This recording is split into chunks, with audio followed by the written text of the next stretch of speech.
Welcome back to my YouTube channel. I used to think parents always show up when it matters, especially for milestones like weddings. I held on to that belief longer than I should have, even after the judgments, the silence, and the "you're making a mistake" speeches anytime I made a decision without their stamp of approval. When I got engaged, I told them first. My mom's response was, "You should wait. Your sister hasn't even married yet." My dad stayed silent, the way he always did when something made him uncomfortable. Weeks passed. Then months. No interest. No planning. No "how can we help?" Not even a congratulations, so I went ahead anyway, with the man who loved me loudly and stood beside me when they stepped back. I walked down the aisle without them there. As I said my vows, there was no empty chair in my heart, because their absence had been my reality long before my wedding day. After that, I focused on building my own life, one choice at a time. I poured myself into my business. The late nights, the deals, the rejections, the small wins that no one clapped for, I carried all of it and kept going. No one asked how I was doing, but suddenly everyone noticed when things got shiny. Last month, I bought my dream car, a 135K Porsche Carrera in metallic silver with a cherry leather interior. I didn't post it to flex. I posted it because I was proud.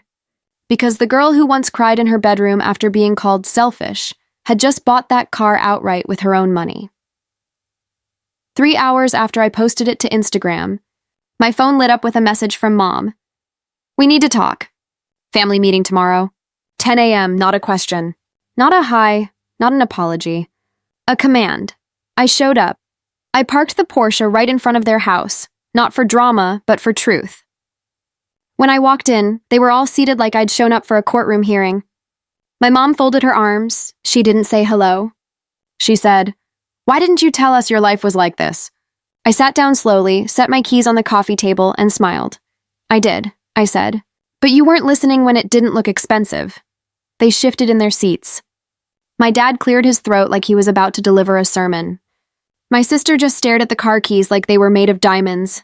That's when I pulled out my surprise. A thick envelope. I handed it to my mom. She opened it and froze. Inside was a photo from my wedding, me in my dress, laughing with my husband at the reception. Underneath it, I'd written one sentence. "This is what you missed when you chose pride over love." Silence. Heavy. Long. Real. I stood up. "I didn't come here so you could suddenly claim me now that I look successful," I said. "I came so you'd understand. Your presence in my life is no longer a right. It's an invitation. And it has to be earned." I didn't cry, and I didn't wait for a reaction. I picked up my keys and walked out. My heels clicked across the floor like punctuation marks to a sentence I'd spent years writing. As I slid into my car, I caught my reflection in the rearview mirror, not the little girl they ignored, but the woman who stopped begging to be seen. I used to picture my wedding day with my parents in the front row, my mom tearing up, my dad pretending not to. That image faded long before I ever picked a date. Our relationship had been slowly unraveling for years, stitched together only when it was convenient for them, or when I did exactly what they wanted. When I told them I was getting married, I still had this tiny, foolish hope that maybe this time they'd show up for me. Instead, my announcement was met with dismissive silence, as if I'd told them I was repainting my living room, not starting a new chapter of my life. My mom's first response wasn't excitement, it was critique. She said I should hold off because my younger sister wasn't married yet and it would look bad for the family. My dad did what he always did. He stayed quiet, watching the conversation like a bystander instead of a father. They didn't ask about the man I loved, the date, the plans, or how I felt. Their disapproval wasn't loud, it was worse, it was passive. As the weeks passed and I started planning, I updated them out of courtesy. I sent them the save the date. I shared a photo of my dress. I mentioned venues and guests and colors, waiting for even the smallest gesture, an offer to help, a question about the ceremony, a single sign that they cared. Nothing came, no calls, no congratulations, not even a text asking how things were going. At some point, I stopped trying to convince myself it was just a phase or that they were processing. It was clear. My happiness wasn't something they wanted to be part of unless it fit the picture in their heads. The final blow was when my mom said over the phone flatly that attending would make things awkward, with relatives who didn't approve of my choices. It was the most honest thing she'd said in years, and it confirmed everything I'd been trying not to admit. So I made a decision, one that hurt but also freed me. I stopped giving them front row access to a life they didn't respect. On the day I walked down the aisle, there was no mental checklist of who was missing. I wasn't waiting for a familiar face in the crowd. I stood there with the people who wanted to be there, the ones who didn't need convincing to love me. The air felt lighter than I expected. There was no heartbreak left, just acceptance. Their absence wasn't a surprise. It was the final, undeniable reflection of who they had chosen to be in my story. After the wedding, I stopped waiting for apologies or explanations that were never going to come. I learned very quickly that silence can either suffocate you or sharpen you, and I chose the latter. I poured everything into the one thing I could control, building a life that didn't require their approval to feel real. My career wasn't handed to me. It was carved out of long nights, failed attempts, and moments where quitting would have been easier than trying again. I worked jobs that didn't come with praise, built connections from scratch, and taught myself to show up even when no one was watching. There were moments when the emptiness crept in, when I'd get a promotion or land a big client and instinctively think about telling them, before remembering they hadn't asked about my life in years. I didn't invite them in, and they didn't bother to knock. Somewhere in all of that, I realized I wasn't chasing pride or revenge. I was chasing peace. Independence became less of a necessity and more of a promise to myself. Every step forward was proof that I could create joy without needing it to be witnessed. With time, the business I started from my living room grew into something real. I stopped checking price tags with guilt. I stopped second-guessing whether I deserved the things I wanted. The first time I wrote a check that used to equal my yearly salary, I didn't celebrate with a party. I sat in my car and let the silence feel different than it used to. Empowering instead of empty. The Porsche wasn't an impulse buy, it was a milestone. I'd dreamed about that car back when I could barely afford gas. I knew every detail I wanted. The model, the sound of the engine, the leather interior that felt like confidence stitched into upholstery. When the dealership handed me the keys, I didn't think about showing anyone. I took a quiet drive, windows down, and let myself enjoy something I earned without apology. Posting it to Instagram wasn't some grand announcement. It was me capturing a moment of pride, not realizing it would be the first time in years my parents actually saw me. The post wasn't dramatic. It was a simple photo, me leaning against the Porsche, sunglasses on, hair tied back, a caption that said nothing more than, "Finally did it." My friends flooded the comments with fire emojis and congratulations. The kind of friends who knew what it took for me to get there. The kind who'd seen me break down at 2 a.m. and still get up at 6 to chase the next opportunity. I logged off afterward and didn't think twice. I went to dinner with my husband, laughed over pasta, and slept without checking my phone again. By morning, the energy had shifted, and it wasn't my friends. It was them. The first missed call from my mom came at 8:07 a.m., then another at 8:10. A text followed like a command, not a request. Call me back immediately. No greeting. No context. Just pressure. The same tone I remembered from childhood whenever I didn't do something fast enough or the right way. I ignored it at first. I wasn't interested in being summoned. But then the third message came in. We need to talk. Tomorrow morning. Family meeting at the house. No question mark, no explanation, no acknowledgement of the years they'd stayed out of my life. They hadn't reached out for holidays, birthdays, or my wedding, but one luxury car on Instagram, and suddenly I was worth gathering the troops. The irony didn't sting the way it might have before. It was almost predictable. I showed my husband the message, and he gave me that look. Half concern, half, "Are you seriously going?" I told him I'd go, not because they asked, but because I wanted to walk in on my own terms for the first time in my life.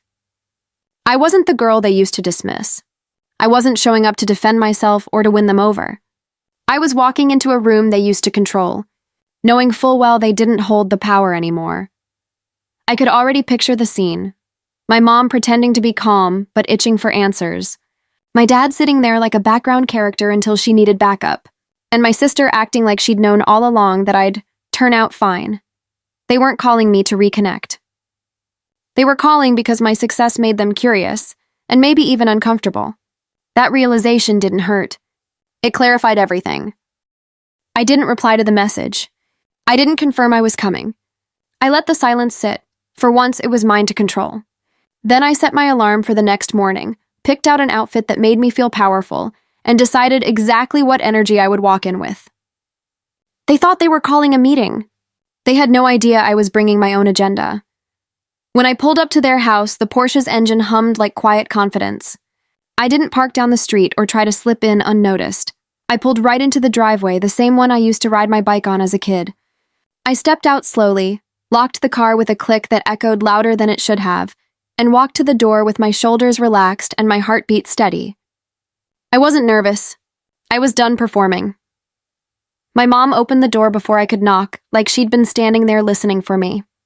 Her eyes didn't meet mine at first. They flicked past me toward the car, lingering just a moment too long before she tried to compose herself. "Come in," she said, tight-lipped, like this was some professional appointment instead of a conversation with her daughter. The living room felt smaller than I remembered. My dad sat in his usual recliner, pretending to read something on his phone, and my sister was on the couch, legs crossed, eyeing me like she was trying to solve a puzzle. No one stood up. No one smiled. No one said they were glad I came. The silence wasn't awkward, it was familiar. I took a seat without waiting for permission, crossing my legs and setting my keys on the coffee table. My mom perched on the edge of the armchair like a principal about to lecture a student. "We're concerned," she started, as if skipping years of absence was just a minor detail. "We didn't know you were living like this. Not doing well, not successful, not even, we're proud of you. Just an observation, thinly veiled as an accusation." I didn't flinch. I just looked at her and waited. My dad cleared his throat, glancing between us with that expression he always wore when tension rose. Not resolve, not support, just discomfort. My sister leaned forward, eyes on my designer heels first, then the wedding ring she never acknowledged, then finally my face. My mom asked the first real question, though it wasn't about me. "How did you even afford that car?" The word "you" carried every ounce of doubt she'd ever thrown at me.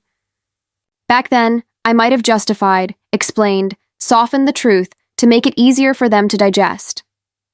Not anymore. I met her stare without blinking. The same way I afforded my wedding, my home, and my peace. I worked for it. The sentence hung in the air, and for a moment nobody said a word.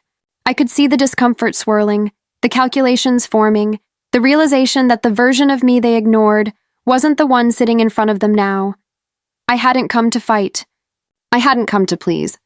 I came to show up as the woman I became without their applause, approval, or presence. And I hadn't even revealed the real surprise yet. The silence in the room was thick enough to taste. No one knew what to say next, and for once I didn't rush in to fill the gap. I let them sit in the discomfort of realizing they were strangers to the life I built.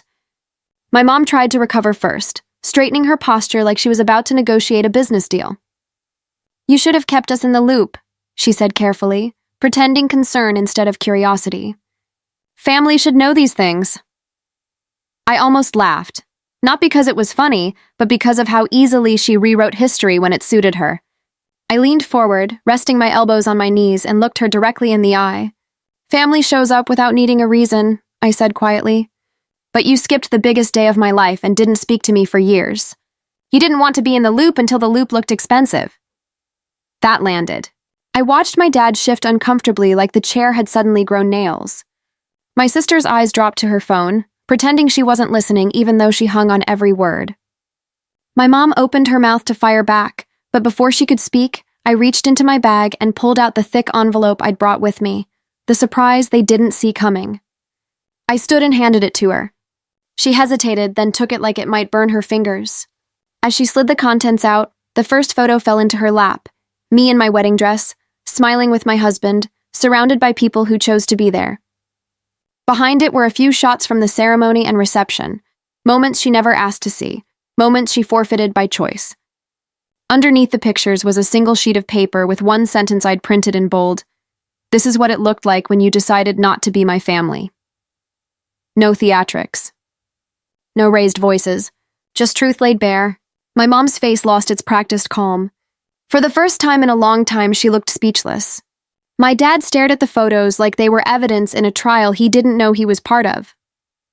My sister shifted uncomfortably but said nothing. She'd followed their lead back then too. I didn't wait for reactions. I didn't need their validation or their guilt. I slipped my bag over my shoulder and picked up my keys from the table. I came here to give you the clarity you never gave me, I said as I stood. You don't get to reappear now and pretend history didn't happen. If you want a relationship with me, it won't start with questions about my bank account or my car. It starts with acknowledging what you walked away from. No one tried to stop me. No one called after me. I walked out of that house with the same calm I walked in with. The air outside felt different, lighter, cleaner, honest. The Porsche sat in the driveway gleaming in the sunlight, not as a trophy but as a reminder of everything I built in the absence of their support. When I closed the door and started the engine, I didn't look back at the house. I wasn't leaving something behind. I was driving forward with everything they never bothered to see. As I pulled away from the house, I realized something I wish I had understood years ago. Closure isn't always a conversation, an apology, or a fix. Sometimes it's a decision you make quietly, in a driveway you used to run across barefoot, with keys in your hand and peace in your chest. I didn't need them to understand me anymore. I didn't need them to approve, explain, or justify their absence. I had already built a life without their presence. Now I was releasing the weight of their opinions, too. The Porsche wasn't the surprise. The real surprise was that I no longer measured my worth by their ability to recognize it. The girl who once begged to be seen had evolved into a woman who didn't need an audience to validate her success. I didn't walk out of that house angry. I walked out free. People think revenge is loud, but healing is quieter and far more powerful. I didn't show up to prove anything. I showed up to close a door they kept half open out of convenience. And as it finally clicked shut behind me, I felt something I had chased my whole life, authority over my own story. If they ever come back into my life, it won't be on the foundation of guilt, ego, or image. It will be on terms built from respect, acknowledgement, and truth. And if that day never comes, I'll still be okay, because the family I've chosen, the love I've built, and the woman I've become are more than enough. Not everyone who's connected to you by blood is connected to you by loyalty. And not everyone who overlooks your beginnings deserves a front row seat to your becoming. I didn't drive away to escape them. I drove forward into a life they never helped create, but one they can no longer deny exists.